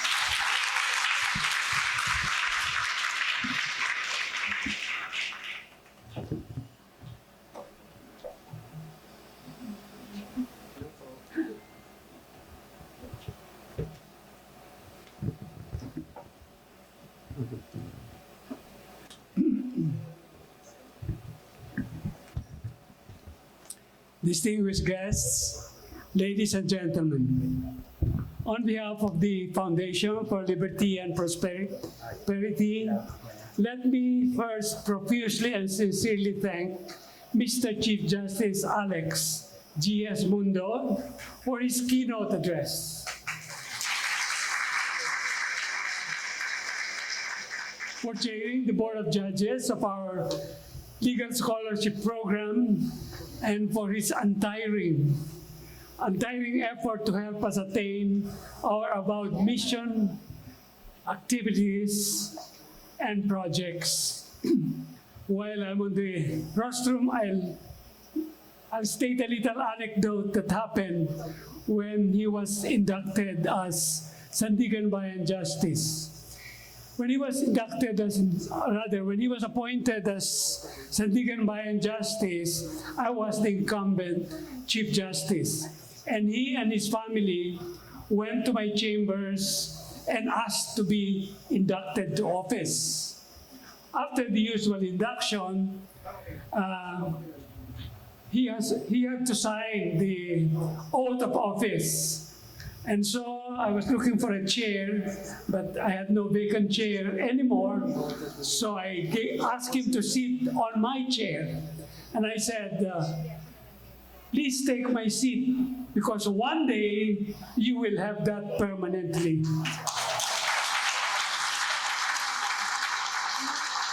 Of course, it happened. Let me also thank our partners and funders, the Tan Yan Kee Foundation, represented by Kyle Tan, the brilliant grandson of Dr. Lucio, and grandson of Dr. Lucio and Carmen Tan, who are abroad right now, the Metro Pacific Investment Corporation, who was supposed to be represented here by one of its directors and corporate secretary, our compañero Ricardo Pilares III, in lieu of Chairman Manuel B. Pangilinan, who is attending a vital function of Maynilad Water Company. And the Ayala Corporation, represented by the esteemed, charismatic, guapo, Fernando Sobel de Ayala. In fact, he would have been joined by his elder brother, Jaime Augusto Sobel de Ayala, were he not abroad today. Let me also acknowledge the eminent Alfred T. and his lovely wife, Cherry, representing the Metrobank Foundation, FLP's partner in its professorial chair program, which we are not holding any today because we hold that every time that there is a lecture to be delivered by our 21 professorial lecturers. And of course, the learned Monsignor Jerry Santos, Monsignor Jerry, the chaplain of my family, who graciously delivered the invocation. I considered Monsignor Jerry my nak, and he calls me Tay, and my late wife, Nay. So too, I express my everlasting appreciation to the boards of judges, especially to the three chairpersons, namely the talented, the amiable Justice Amy C. Lazaro Javier, the multi-awarded retired governor of the Bangko Sentral of the Philippines, and a treasured member of the FLP Board of Trustees, the Honorable Amando M. Titanco Jr., and as I already said, Chief Justice GESMUNDO. Let me also say maraming salamat po to our special guests, especially to Attorney Felipe L. Gozon, Chairman and CEO of GMA Network. You know, when I was still an incumbent in the Supreme Court, I invited Henry, who was and still is one of the best law practitioners of our country, to join us in the court. But he preferred to stay as the GMA boss and made it unquestionably the largest TV radio conglomerate in the Philippines. And it's covering us right now, so you watch your faces in the GMA news reports. I'm honored to say that he invited me to sit as an independent director of GMA for 16 years now, since I graduated from the highest court of the land. I also see World Bank representatives Dandan Shen and Dave Llorito. Can they please stand up? I saw them earlier. They were chosen to attend our award ceremony by their big boss and my friend Indiame Dio, who is also abroad. I'm pleased to say that over the last one dozen years, I have sat as a member of the World Bank Advisory Council. I also invited the irrepressible Injap Sia, Chairman and CEO of Double Dragon Properties Corporation and Merrimart Consumer Corporation. Though he declined attendance due to a prior commitment, he instead sent an unsolicited check of 888,000 pesos. Palakpakan po natin si Inja. I likewise thank my dear friend Marixie Rufino Prieto.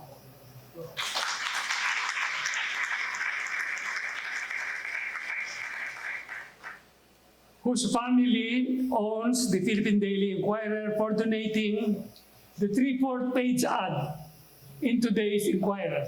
Have you seen it?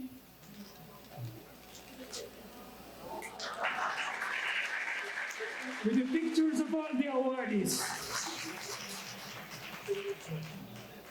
In today's Inquirer, of course, I also acknowledge the attendance of some of my incumbent and retired colleagues in the Supreme Court and the other courts of our nation. Let me now officially felicitate our 21 new scholars, 10 dissertation winners, and 5 ESMEL fellows. I will no longer name you because you've already been introduced one by one. Let me just share with you and our guests some bits of wisdom born of my experience and study and observation during my almost 87 years of existence on earth. When you were in grade school and high school, you aimed to finish college with Latin honors, or as valedictorians, or as most outstanding students. Let me add that you also wanted and succeeded in securing FLP scholarships or fellowships, or won top prizes in the FLP dissertation writing contest. Now you desire to top the bar exams. I certainly expect you to do so. And thereby keep the tradition started by our first batch of scholars, led by our poster boy, Attorney Sean James Borja.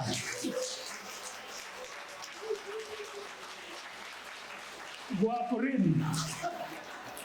Top-notcher pa, valedictorian pa, number 1 sa bar examination in 2018. Later, you will will want to practice the legal profession or to become top corporate executives or to be rich as private entrepreneurs. And thereafter, to marry the girl or boy of your dream, to have children, to raise them as good citizens, and to guide them as they climb the education ladder that you had done. Well, modesty aside, I've been there and done that. And I tell you, it's wonderful. Indeed, life is a strange interplay of light and shadows, of victories and defeats, successes and failures, exaltations and frustrations. And amid these zigzags, we must keep on trying, keep on aiming, keep on fighting, keep on aspiring higher and higher. We never say no more. We never say never. We always remember that when a door closes, a much larger window opens. Like you, I've had successes and defeats, oppressions and suppressions, wins and losses. After graduating with honors from high school, I was granted a scholarship at UP that I could not enjoy, to my utter frustration, because the door to excellent education was closed by the inability of my impoverished father and mother to afford the then measly 15-centavo ride to Diliman, Quezon City. Thus, I enrolled at nearby FEU, where, most fortunately, a large window opened when my lifelong mentor, Lodin Jovito R. Salonga, with the inspiration of another FEU mentor, Dr. Alejandro R. Roses, I became an active student leader, was elected the youngest president of the FEU Central Organization, founded and headed the National Union of Students, graduated cum laude, and copped the 6th place only. Only because most of the graduates topped the bar, led by our poster boy, Sean. Though granted a full scholarship, including board and lodging, to pursue graduate studies at Yale University, I could not enter the door to higher education in that Ivy League school because the U.S. Embassy refused me a visa due to my student activism.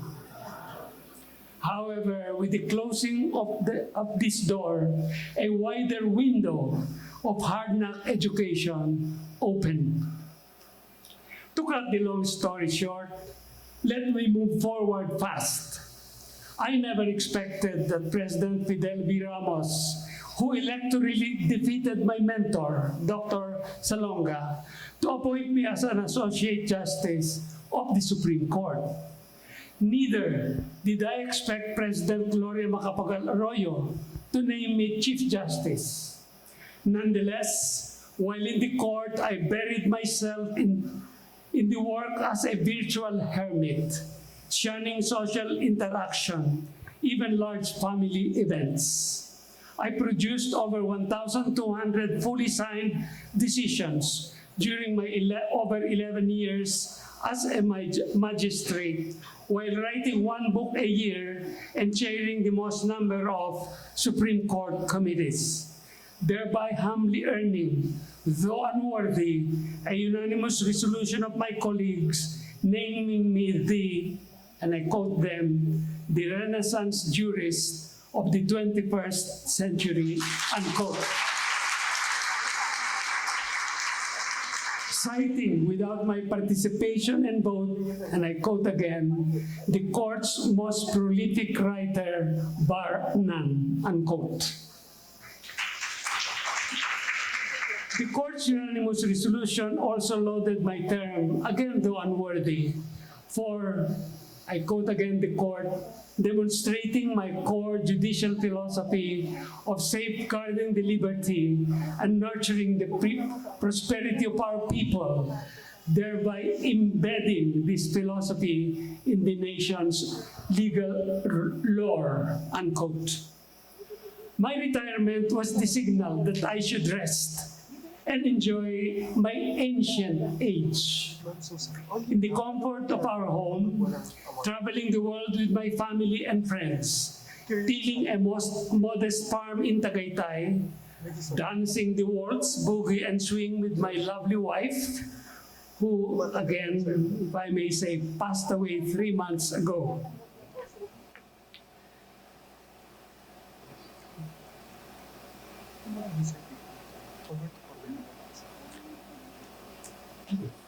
And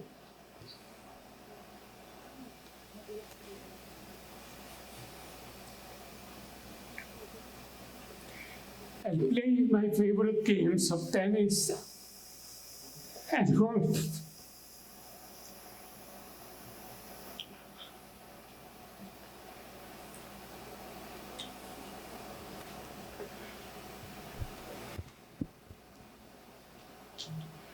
However, I was bored with idyllic life. At age 75, thank you.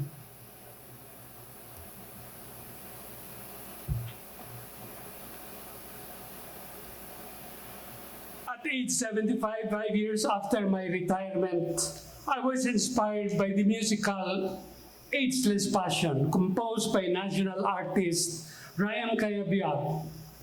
I was inspired to transform my philosophy from being merely, to quote the Supreme Court resolution, an embedded legal lore, into a practical and heart-throbbing reality outside the intellectual realm of lawyers, into the world of hard knocks and grinding poverty by organizing the FLP.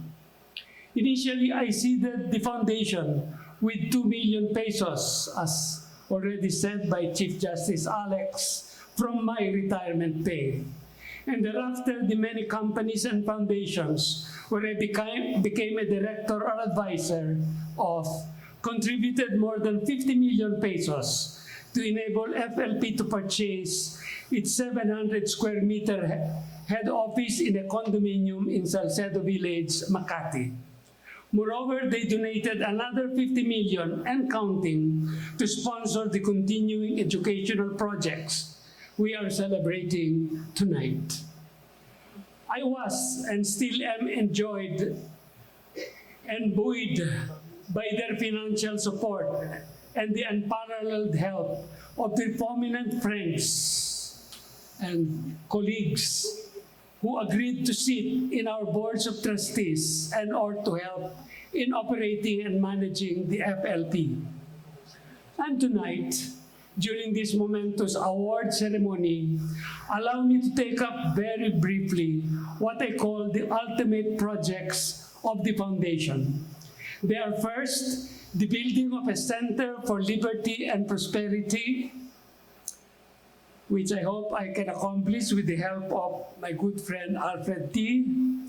in Metro Manila, and later a much larger one in or around the new Manila International Airport in Bulacan, where in partnership with the Supreme Court, an interactive, immersive, and artificial intelligence-powered Museum for Liberty and Prosperity will be housed.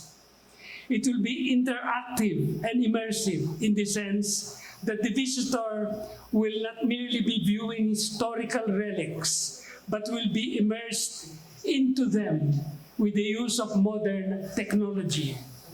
As an example, visitors can be transported or immersed inside the virtual session hall of the Supreme Court, where they can see and hear oral arguments, ask oral questions, and give stimulating commentaries.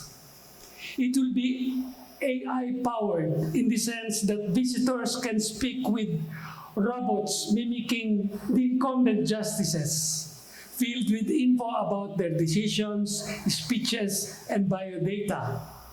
As an example, visitors can ask or interact with justices' bots, about their opinions, legal philosophies, and careers. You can talk with Chief Justice GESMUNDO's bot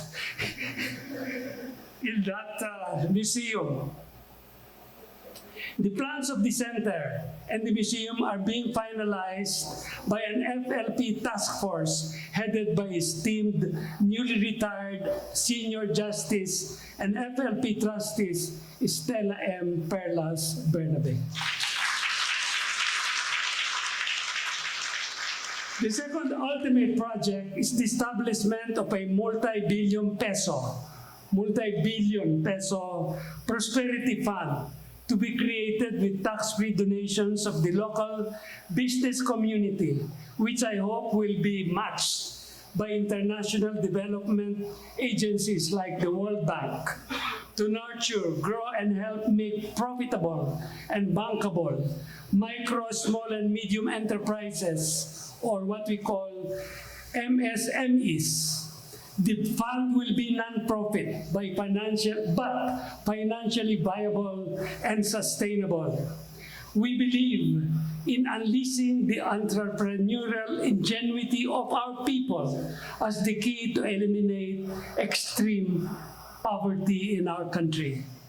The plans for these projects are being worked out by an FLP task force headed by the respected FLP trustee, Armando M. Titanco Jr.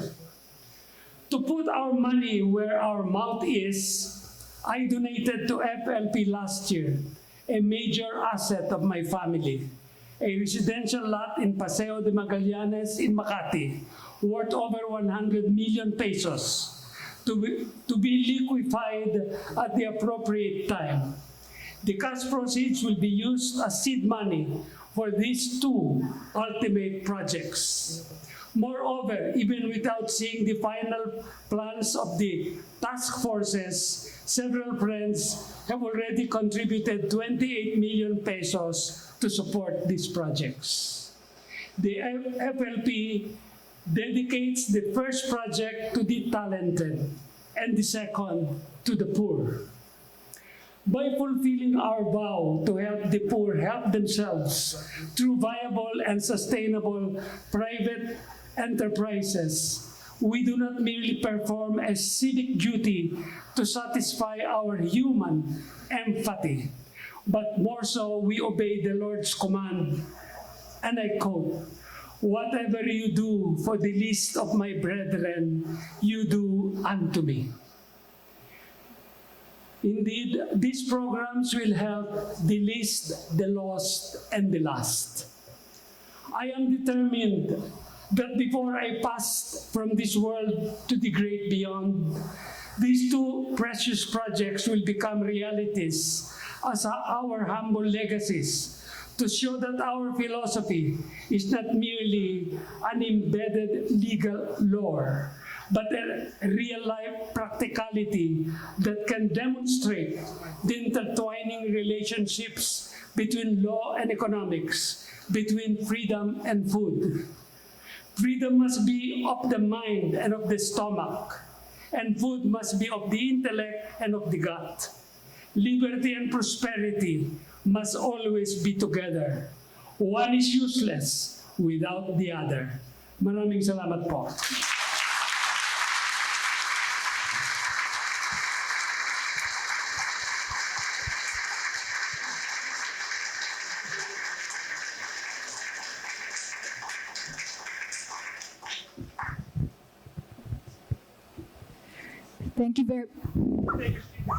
Thank you very much to the Chairman of FLP and retired Chief Justice Artemio V. Panganiban for providing us with the perfect ending statement for this wonderful event. And did everyone enjoy? Yes? Alright. Once again, palakpakan po natin ang isa't isa. Maraming salamat po sa pagpunta. And before we proceed to what is arguably the best part of the program, which is the dinner part, once again, my name is Brian Pineda from Ateneo Law School. And I'm Lovelyn Cabral from the UP College of Law. And there you have it, everyone. We hope you all had a wonderful time at today's event. But the evening is not yet over, as dinner will be served now. It is buffet style, but our distinguished guests in the VIP tables here need not to stand. They will be served by the waiters. And for the orderly serving of the buffet, please stand up only after we call your table numbers. But before we call your table numbers, we'd like to have a simple photo op just to memorialize the event. So we'd like to call on our VIPs, of course, our FLP Board of Trustees, please come on stage. We'd like to call on Chief Justice GESMUNDO as well, Justice Lazaro Javier, and the Board of Judges for each program, beginning with the Board of Judges for ESMEL Fellowship Program and our awardees. Again, for our ESMO Fellow grantees, please come up on stage for the photo ops. Yes, po.